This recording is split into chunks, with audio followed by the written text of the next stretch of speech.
Ola, boas noites, benvidos e benvidas a este novo coloquio do FIGUEU 2024. Hoxe temos un coloquio máis multitudinario con tres representantes das películas, así que sen máis vou a proceder a facer algunhas preguntas para non demorarnos demasiado, que teñades tamén tempo para achegar os vosos comentarios ou pareceres sobre os films. Como sempre vou a ir en orden de proxección, así que, bueno, a primeira será Ansos, directora da curta Habitar, curtametraxe galega. En primeiro lugar, quería comentarche, o sea, quería que nos falases un pouco a estructura da película, vale, que toda se primeira parte, ou case boa parte da metraxe, son planos moi pechados, tanto das persoas, dos protagonistas da película, como tamén dos detalles e cosas que nos amosas, texturas. Pouco a pouco se vai abrindo, pero tampouco demasiado, e finalmente sí que temos esos retratos finais, ¿no? Entonces, que intención había detrás desta estructura?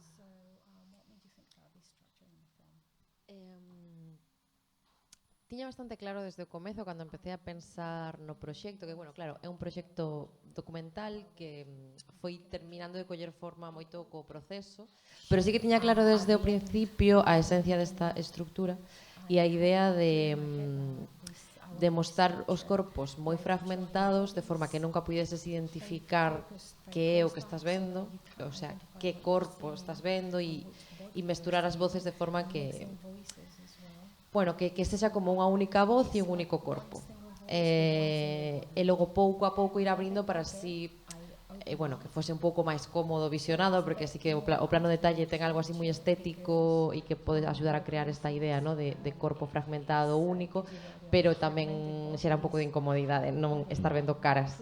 Entón sí que tamén quería ir abrindo e xerando ese espazo máis cómodo, pero igualmente seguir sin relacionar directamente a voz con un corpo preciso, sino que seguir intentando xerar ese discurso colectivo. Pero sí que quería eso, ir abrindo e facer estes retratos finais como xa en silencio, ademais, como, deixar este espazo persoal para así recoñecer as persoas que estiveron mostrándonos, as súas casas, os seus corpos, e que estiveron falándonos tan abertamente. Entonces, digamos que nunca besamos sair as súas voces directamente dos seus rostros, un pouco con esa mesma intención. Claro, o audio vai sempre desincronizado, de feito gravámoslo en momentos distintos. Gravei o audio eu sola nun primeiro momento que fixen como un traballo de investigación e entrevisteime con moita xente. Entrevistas conversas, en realidade moi longas, nas que eu deixaba a gravadora aí, e logo a partir destas conversas escollín as 4 persoas protagonistas, xa non sei nin cantas son, escollín os protagonistas e empezamos a editar o audio. Fixemos primeiro a estructura de audio e logo fomos a gravar as imaxes. O sea que esa idea de que nunca estuvese sincronizado audio e imaxes sí que tamén estaba desde o comezo, por esto, ¿no? Que intentar xerar un discurso colectivo. En a elección desas protagonistas, ¿no? de persoas transgénero, no binarias, me chama a atención que dentro digamos, dese espectro, dese colectivo, todas elas parecen ter unha certa conexión coa creación ou a creatividade.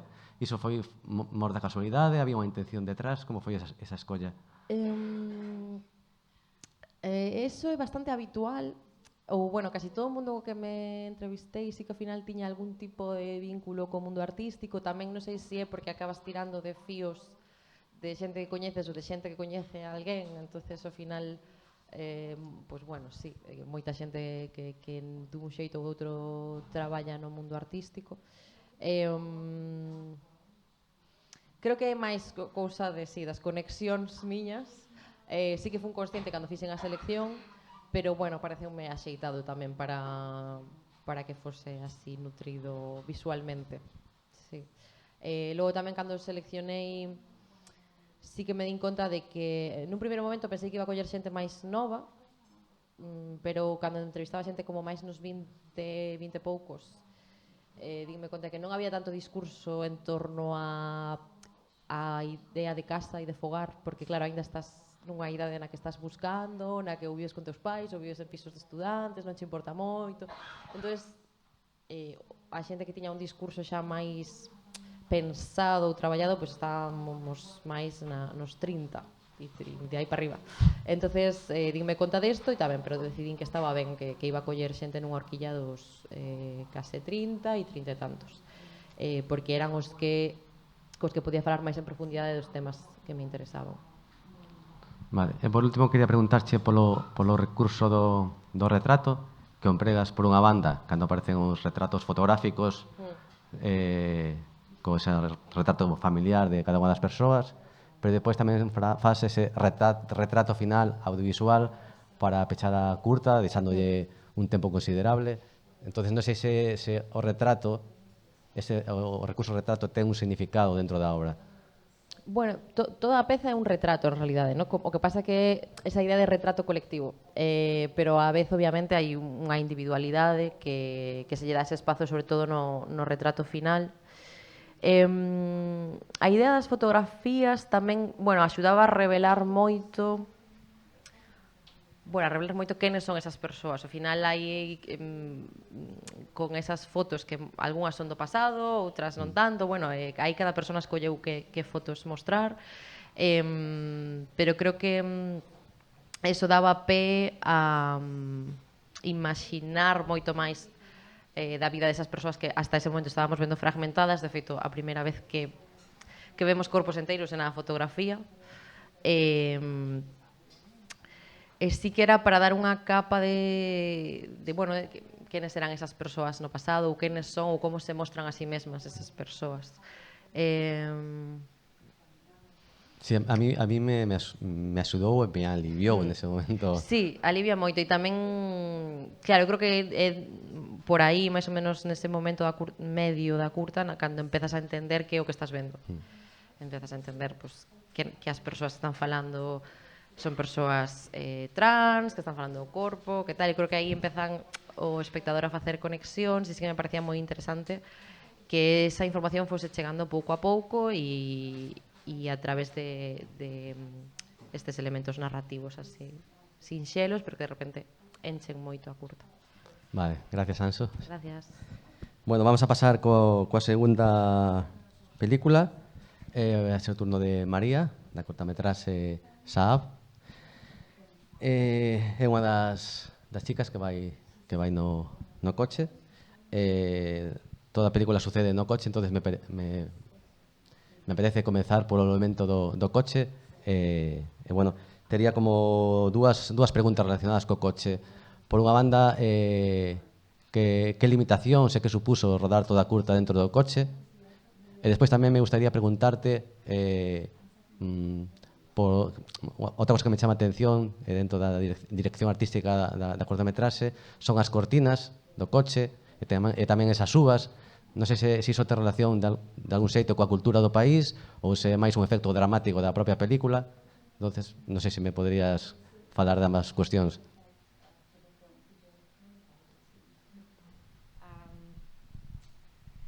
So first off, the car itself.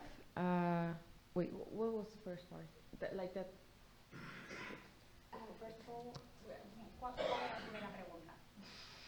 Que nos falas un pouco das limitacións e dificultades de rodar toda a película dentro dun coche.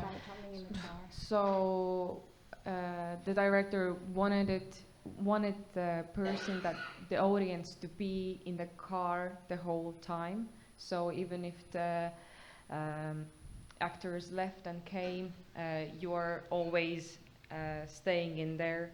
That means that the whole filming was also done inside the car, and the outside constructions that can be put on the car weren't an option in this case for the director. That means we were shooting the whole thing for within a day, but we rode around like for the whole day because depending on the site, we had to put the camera there and others out, and the one that are in that shot have to be in there. So this took a lot of time and a lot of kilometers. But Okay. this, oh, yeah. Moi ben, a directora quería que o público se situase dentro do coche, que estivesen dentro do coche todo o tempo. Aínda que os actores entrasen e saísen do coche, a directora quería que a acción transcurrise todo o tempo dentro do vehículo. Entón, toda a grabación fíxose así precisamente dentro do coche. Gravar cousas ou traer cousas de fora para metelas dentro non era unha opción, polo que a grabación tivo que facerse así, únicamente desde dentro, e a grabación levou un día completo.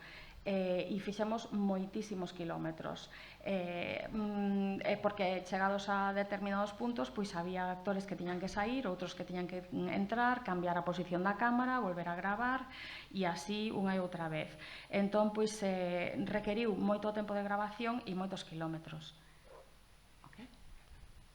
Do I do the whole second answer, or do you want like smaller? Up to you if you want to complete this or if you want to answer the second. Okay, so the second question. The car, the Saab car, belongs to the driver that you see in the movie. So, and the driver is also the stepfather of the director. So the director is familiar with the car for years. The driver is an artist, like does paintings and stuff. So the cars inside, the grapes and the curtains and everything was with the car, or has been at least since the time that it belonged to Mart, the driver. Moi ben. Con respecto ao coche, o Saab, o conductor é o propietario do coche, tal como aparece na curta. Tamén, ademais de ser o conductor e de ser o propietario do coche, tamén é o padrastro da directora. A directora coñece ese coche dende hai moitísimo tempo, dende sempre prácticamente. E o conductor é un artista, polo tanto as uvas e as cortinas que están dentro do coche sempre estiveron aí, é dicir, non foron engadidas. Forman parte do vehículo en sí, non foron engadidas a propósito. Dentro do comezo da película resulta como moi inquietante. Por unha banda, esa inquietud parece estar provocada polo conductor, o que parece que non será moita confianza de algún xeito, pero por outra banda tamén porque descoñecemos o voso destino con ese trasecto. Entón, gustaríame que falas un pouco de se a directora, digamos, que motivacións vos deu ou en que situación vos puso a hora de arrancar nesa viaxe.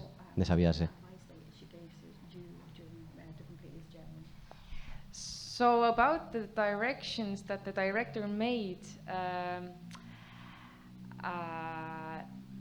she made them personally to everyone, but not when we were all together. This means that I only know what the director wanted of me, but I can't really say what she asked from the driver. But I do know that there weren't any kind of characters that we had to do. It was ourselves, rather having exercise in the moment, but we weren't doing like a separate character. Okay. Bueno, as instruccións que nos deu a directora, teño que dicir que ela deu instruccións persoalmente específicas a todo o mundo, pero nunca nos las deu en conxunto, sempre o fixo por separado. Entón, eu solamente podo falar das instruccións que me deu a mí e non podo decir nada, por exemplo, do que lle dixo, do que lle aconsellou ou puntualizou o conductor. Cada un dos personaxes sabían o que tiñan que facer eles mesmos e, basicamente, nos tiñamos que reflectir a nosa experiencia, o noso sentimento nese momento. pero sin ter un carácter específico predeterminado. Vale, no teu caso, porque na cortametraxe hai unha clara evolución digamos, no estado de ánimo de cada unha delas. Se ven, dende o comezo, notamos que non é unha viaxe placenteira, a preocupación parece que vai medrando, a tensión vai medrando pouco a pouco, ata que ao final, pois, unha das personaxes incluso rompe a chorar, ¿no? Entonces, no teu caso, como se plantexou e como traballaches esa evolución da personaxe? So that I know that the sea, the end result where we are going, is important for every character, and it is a trip to the sea that we all are waiting for. But for me, it was something pleasurable, and I was looking forward to it, and it is kind of like an opening of the season for me. But I know that for the ones that maybe, like you said, that the girl who's crying, for her the inside exercise was something else that the sea brings out. Bueno, o mar era o resultado a fin da viaxe e era un factor fundamental absolutamente para todos os personaxes. A viaxe ao mar, en concreto, era algo que todos estábamos esperando. No meu caso, tiña unha finalidade pois, de lecer, de ocio, de disfrute. E era algo que eu estaba desexando facer, que me apetecía moito facer. Era como o inicio pois, da temporada, do verán, para min. Pero, tal como ti dixeches, no exemplo da rapaza que está chorando dentro do coche, pois para ela o exercicio final, ou a finalidade da viaxe era outra cousa diferente. Entón, o mar era o obxectivo e o que nos motivaba a todos nesa viaxe. Gracias. Ahora pasamos a Arnas. Okay, Ainda que xa avanzaches un pouquiño na presentación, quería que nos falase un pouco da escolla do título da película en relación a esa lei da física relacionada co espacio.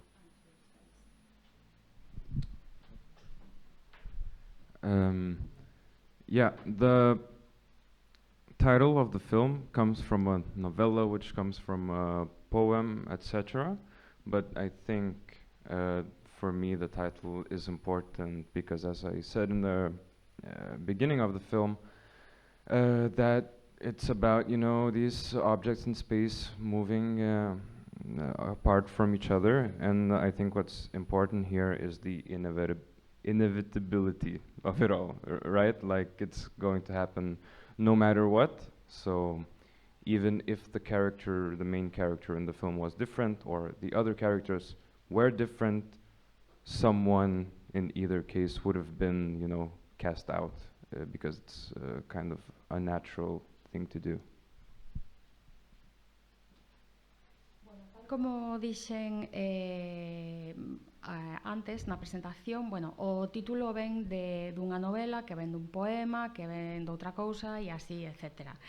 É importante, como dixen antes, que ao principio, bueno, o título da película refírese aos obxectos que están no espacio, que están flotando no espacio e que pouco a pouco se van afastando máis e máis do centro.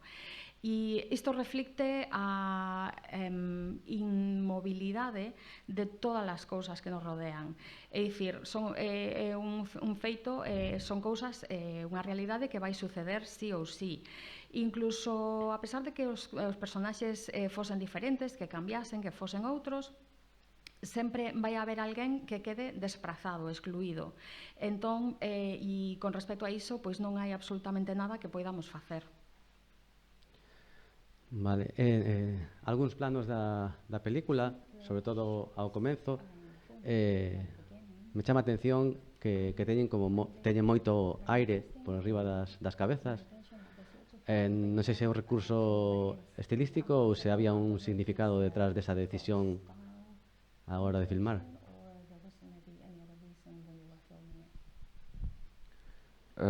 Yeah, that's a good question, and I think this film is different from what I usually do because it has a very, I think, standard way of filming dialogues and all of that. But for the beginning scene, it's I really like that shot actually, with a lot of space above their heads. But I like it because it centers us around our main character, and however we cut in the scene, we always have him in the center, which we later also repeat in the film.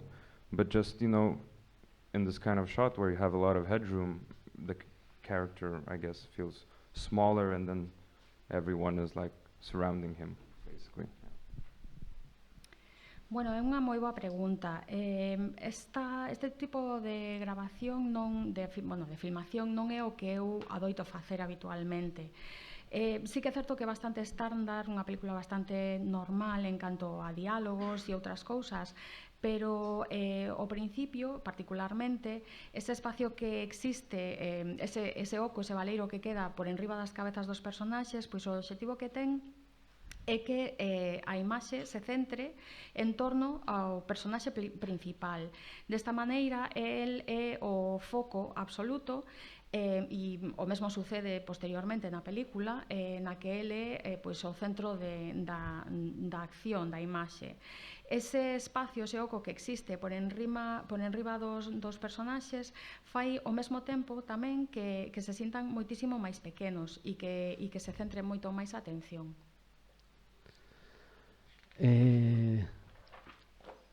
Ahora tamén me gustaría que me falaras da evolución que se produce na película dende que eles chegan a casa e como vai medrando pois esa sensación de presión e de agobio, ¿no? Por parte do protagonista, que está un pouco acentuada por todos eses ladridos cada vez máis incesantes, e tamén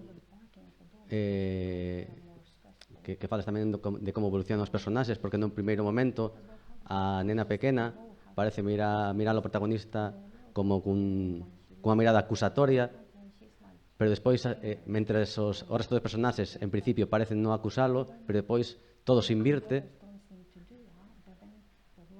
Entonces, quería que se podías facer unha reflexión un pouco en torno a toda esa evolución dramática. Yeah, I never looked at it that way, that the girl was maybe like pointing fingers at him. And I always felt like they were always pointing fingers at him. Like even in the beginning, they were against him as like this weird new guy. And I think the girl is also always kind of with him, because I feel like they share this world which is nonverbal that the others don't really understand, and yeah, that's why they share the looks at the table. And I think usually in films the main character is the one that changes. In this case, I wouldn't say that he really changes in any way. I think the main change happens in the boss's character, where he is faced with this internal struggle of being a good-natured guy, but he has to play by the rules of his crew and all the men around him, and is pressured to sending off the main character. So I think the boss is the character that actually experiences a change inside of them, and the others are more stagnant. Bueno, a verdade é que nunca o considerei desde este punto de vista que me estás expoñendo, desde o punto de vista de que a rapaza nun principio parece acusalo, miralo cunha mirada acusadora. A verdade é que non o vin así, mentres que os demais sí que están sempre mirando pois desafiantes e con enemistade. Desde o principio, tal vez para min a rapaza compartía pois unha confidencialidade con el, mentres que os demais sempre o miraban pois como ese tipo novo, extraño, e non o incluían dentro do grupo. Mentres que a rapaza, pois, para min, sí que comparte ese mundo non verbal con el. Os dous comparten ese mesmo mundo. Un mundo que, por outra parte, os demais non comprenden. E por iso hai ese intercambio de miradas en torno á mesa cando están todos sentados. Para min, realmente, os personaxes non cambian en gran medida, sino que o único que realmente presenta un cambio máis relevante é o xefe. El ten un carácter, unha personalidade, un mundo interno, e preséntase como unha persoa moi de bo carácter, de boa natureza. Sin embargo, vese obrigado a seguir as normas do grupo, as normas da maioría, e realmente pois, é o xefe o que finalmente experimenta o cambio máis grande e ten que seguir pois, o que lle impón a maioría. Gracias. Pois damos paso ahora, se queredes, a quenda de preguntas. Non sei se alguén ten algunha que achegar, pregunta ou comentario que lle apeteza compartir. Si, temos un par de preguntas. Hola, buenas noites. Quería preguntarle a la chica de la primera película, no, que va, de la primera película, era no coche, a do coche, no, perdón, a do coche, a la chica, a la intérprete do coche. Quería preguntarlle si a directora, a min, a verdad, pareceme un viaxe moi aburrido, non? A película, non? Como parece que estaban aburridos as persoas que iban no coche. Non sei se a directora pois tamén quería transmitir ese aburrimento dos viaxeiros ao público que miraba a película, e iso pode ter un certo valor de aburrimento, vaya, non? E logo tamén, cando chegan ao mar, di o conductor que aquí o mar, se miraba o mar, e que hai unhas rocas, e me parece que dice que hai unha hoguera ou algo así, si eso ten algún significado. Gracias.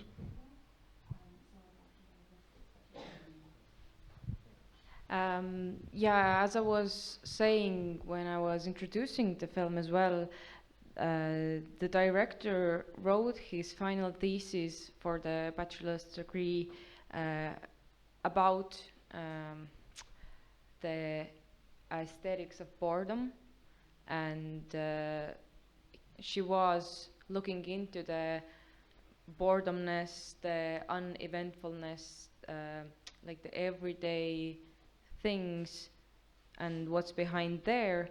And what she found out is that it is a form of art that is actually kind of meditating, or it can be meditative, and is kind of the solution of the overstimulated world that we have.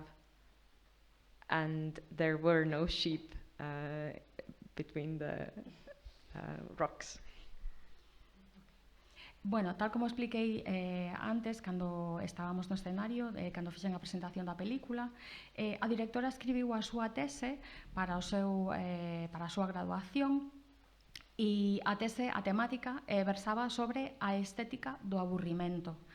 Entón, o seu obxectivo era estudar, investigar sobre o aburrimento e a carencia de sucesos cando non acontece absolutamente nada en cuestións diarias nas que non hai ningún tipo de suceso. Entón, chegou á conclusión de que o trasfondo de todo isto é que o aburrimento tamén é unha forma de arte, que pode ser incluso conducir a unha forma de meditación. Entón, ela chegou á conclusión de que este tipo de aburrimento, este tipo de meditación, tamén pode ser unha posible solución a este mundo de sobreestímulos que temos actualmente. E con respecto a segundo comentario de se había ovellas ali entre as rochas, pois non había ningunha ovella por ali. No, Fogueiras. Oh, fogueiras. Sorry, he didn't say sheep. He said fires. I just didn't hear him correctly. Yeah, fires, because they were talking about there were some bonfires when they got to the beach, and in Spanish it sounds very similar. Well, in Galician, very similar. So the question is if there were bonfires in there, because he didn't see any there. Yes, there were, but it wasn't like lit up. Ok, sí había fogueiras, pero non estaban prendidas. Desculpa, que a intérprete entendeu ovellas, non fogueiras. Vale, que non se escoita moi ben aquí. Temos por aquí unha pregunta. Chegan ao micro, por favor.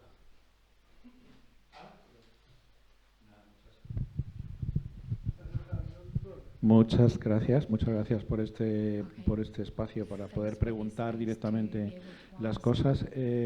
Tengo dos comentarios que realizar en la película de SAP. Entonces, ¿qué explicación le da la protagonista, la actriz, de su lloro? Entonces, y respecto a... Sí, ¿qué explicación le da ese lloro? Porque no lo he entendido bien. Y en relación a la película del accidente, del terrible accidente que ocurre con los dedos de la máquina, que no tenía protección de sierra, que suele pasar muchísimo en obras que no se tienen medios suficientes para realizar con seguridad los trabajos. Se me ocurre que bien, la reacción del protagonista de quedarse inmóvil es una reacción también muy normal, porque hay una situación de bloqueo y entonces pues es normal, pero a mí me hace falta pues digamos, centrar la temática de la película en el propio accidente, porque digamos que en un accidente parecido, pues lo normal que hubiera sido sería, pues hay que cortar la sangre, o sea, de cualquier forma. A lo mejor, si no tienes medios, pues te quitas la camisa, rompes la camisa, haces un torniquete donde puedas, se recogerían los dedos, si están cortados, y se meterían en una bolsa con refrigeración, en fin. Siento explicar esto con mucho detalle, disculpar, pero a mí me hace falta ese toque pedagógico que tendría que tener alguien que viene después, que tampoco realiza esos cuidados necesarios para el buen fin del accidente. Es decir, cómo ve el protagonista que no se haya tocado ese tema. Sí, ¿puedes concretando? Sí. ¿Qué motivo hay de que no se toque ese tema del accidente, que para mí es el tema central? Vale.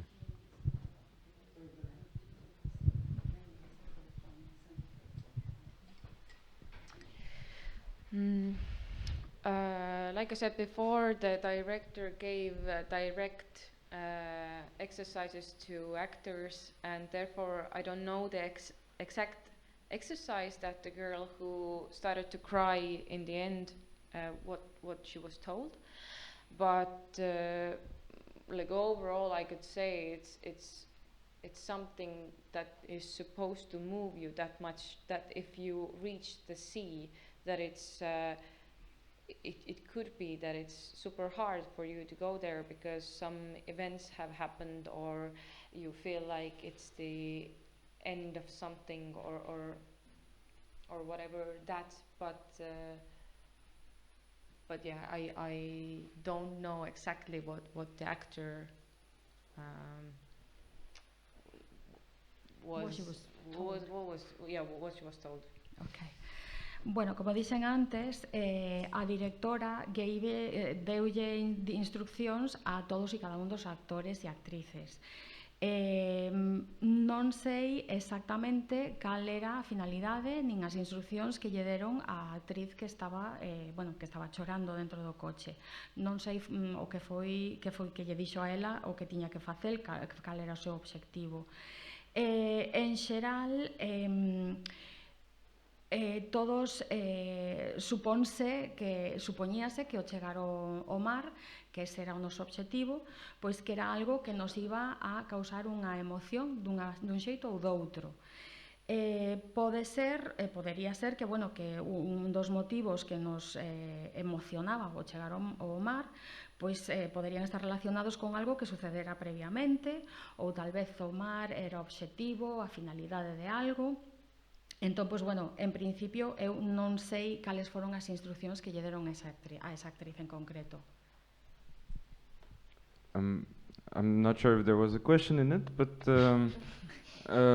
I can comment on, yes, that accident is based on a real accident that happened to my father, actually, in his work where his colleague sliced his fingers off.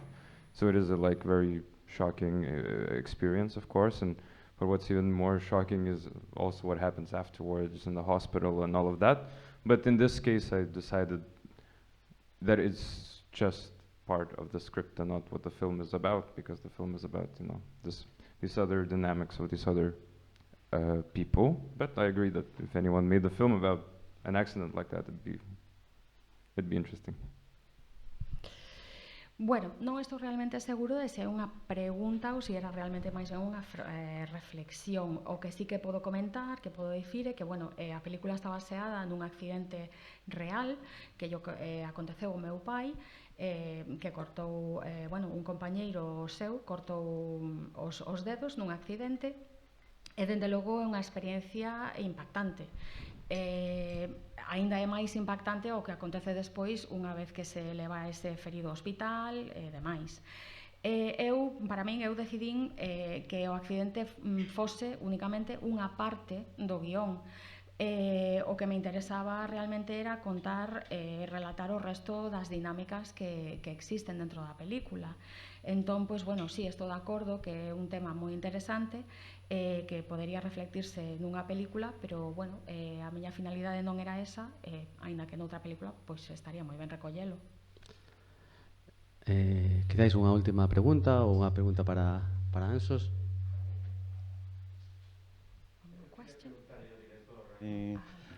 A relación entre os persoaxes, a película moi fría, moi distante.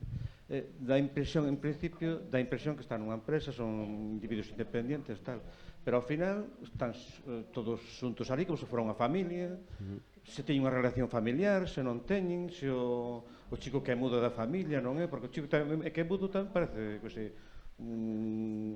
unha terceira persona que xa observara todo, como se tuvera superpoderes, é unha cousa así, é alleo a todo, porque non lle afecta a nada as cousas tampouco. Pero, sobre todo a relación que teñen eles. Sí, penso que queda claro.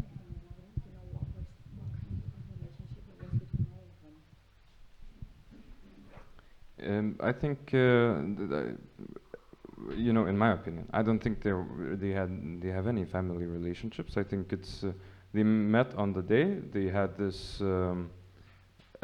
invitation from the boss to have dinner at his house, which they did, but they do have a relation that forms very quick in the sense of maybe not friendship, but of being colleagues and having gone through similar stuff, and they bond together very quickly and very quickly become one mass of these people. And because the main character can't really relate to them, he can't be part of that family or group.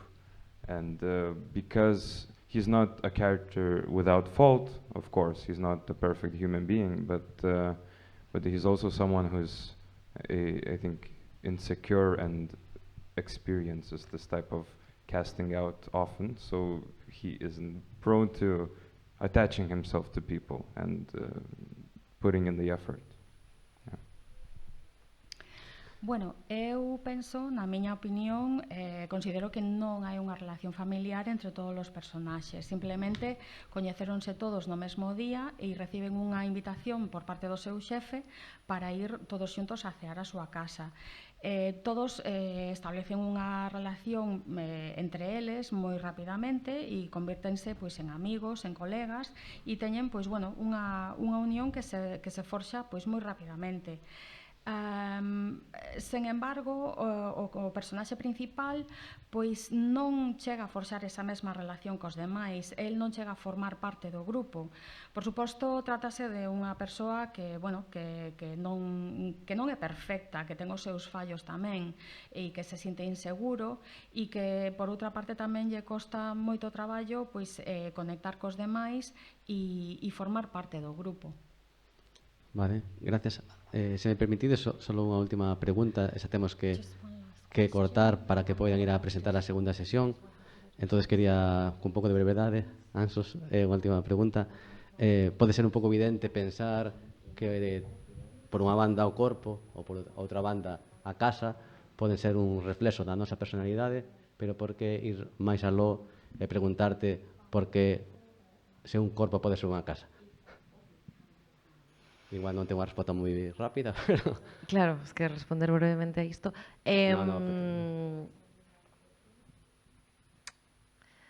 Bueno, son dúas investigacións que empecé polo corpo e empecé a facerme preguntas en torno á cuestión do corpo, xénero e como si realmente o corpo pode representarnos, identificarnos ou representar a nosa personalidade. E a vez, cando estaba empezando a traballar en todo isto, pois, bueno, unha mudanza, outra mudanza, empezas a facerte preguntas tamén sobre o espazo que habitas e sobre si ese espazo que valor ten na tua vida e se te representa tamén ou non. E claro, dime conta de que me estaba facendo as mesmas preguntas sobre estes dous elementos e pensei, pues, vou a xuntalo todo e a ver se hai algunha conexión e se realmente a forma en que funciona o corpo como representación de un mesmo pois é parecida a como funciona a casa, non? Pero partindo de moitas preguntas, o que me sorprendeu, que en realidade foi sorpresa, que falando coa xente, de repente sí que xurdían moitas conexións, non, en torno a isto e moitos paralelismos, moita metáfora tamén, non? Pois toda esta idea de que podes repintar a túa casa, mover os mobles, cambiar un tabique de sitio, no? E facer que te represente máis ou construir o teu fogar e a idea de que co corpo pois, tamén podemos facelo noso e transformalo desa maneira para que realmente se convirta no noso fogar. Entonces, de repente, esta reflexión como que foi chegando. Agora, dita así, parece que puido ser a semente, pero en realidade foi o fin do proceso, que creo que é moi bonito. Vale, pues gracias. Gracias, Anxos, entonces. Gracias, Arnas. Gracias, María. Gracias, Silvia. Gracias a todos e todas por vir. Boas noites e espero veros por aquí mañá.